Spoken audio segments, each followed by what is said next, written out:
sur la ligne de départ des 24 heures du Mans.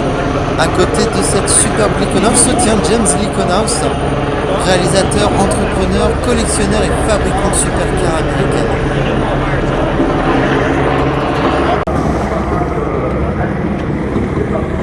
Allez, pour mon pronostic, je dirais 709 dans le top 5 et la 708 dans le top 8. Pourquoi pas, allez, soyons fous. Ça serait déjà un résultat incroyable pour une première participation ici. Nous sommes ici sur le line-up maintenant, toutes les voitures sont alignées, le départ aura lieu dans un peu plus d'une heure maintenant. Et j'entends quelque chose qui se prépare là-bas chez Alpine, on va aller voir ça de suite.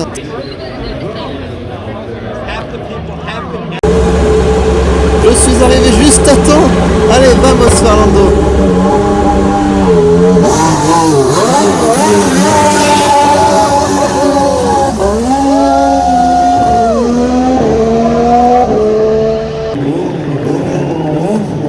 Avec l'arrivée de cette sublime Toyota qu'on voit là, Toyota d'époque, qui ramène le nouveau trophée des 24 heures du Mans, et je crois que c'est officiel, nous aurons aujourd'hui un départ sous la pluie. L'arc maintenant. Donc attention mesdames et messieurs. Il va rentrer en bolide. Oh les 5 LMPA qui sont ensemble. C'est parti. Et ça va se lancer.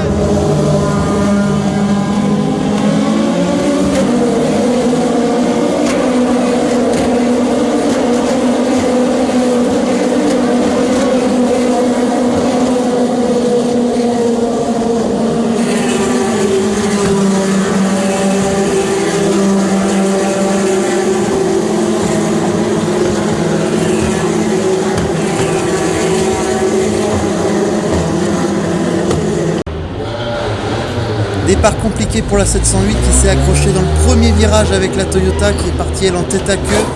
Il y a 10 secondes de pénalité, on est en train de la suivre. Et ça va être compliqué pour le reste de la course, mais c'est 24 heures, tout est possible ici.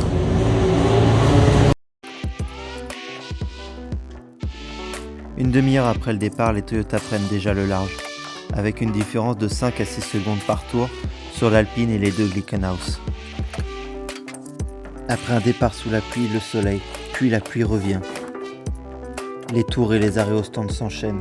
On change les pneus, on refait les pleins, on échange les pilotes. Sous son chapeau, James reste impassible. Il exhibe fièrement son brassard du Mans 67 quand il était mécanicien chez Ferrari. À la nuit tombée, les repères ne sont plus les mêmes pour les pilotes et la fatigue commence à se faire sentir. On ne les souhaite pas, mais on le sait très bien qu'il y aura des accidents. Mais sur qui cela va tomber? Sur quel pilote? Sur quelle écurie?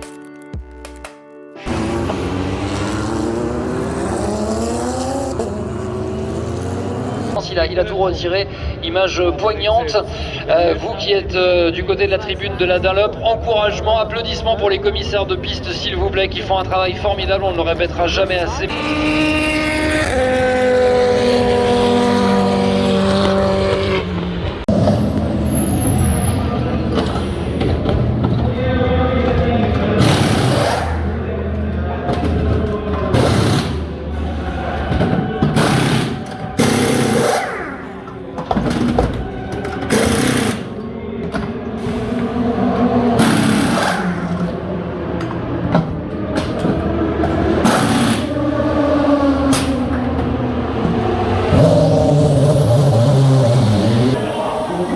Nous sommes désormais dans le dernier tour avant l'arrivée de ces 24 heures du Mans.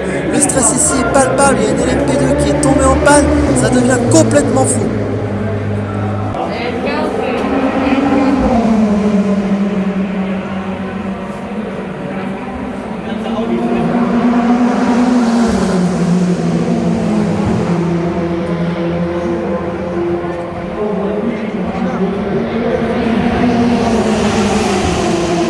Tout le monde court dans tous les sens pour rejoindre le muret des stands, pour venir voir les deux Toyota qui viennent de gagner. En théorie, on devrait avoir la 31 devant la 28, sauf les placements de dernier instant. Voilà, fin du temps réglementaire. Attention,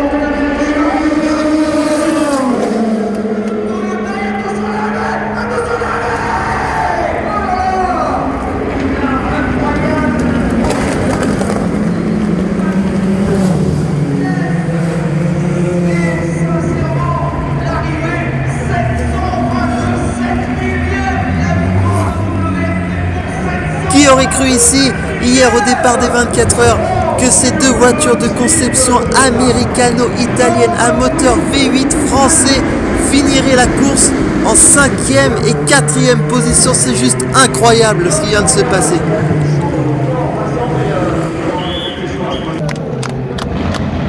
Le rêve de cet homme, James Glickenhaus, n'est plus si loin. Remporter les 24 heures du Mans avec son écurie et sa propre voiture, le pari n'est plus si fou.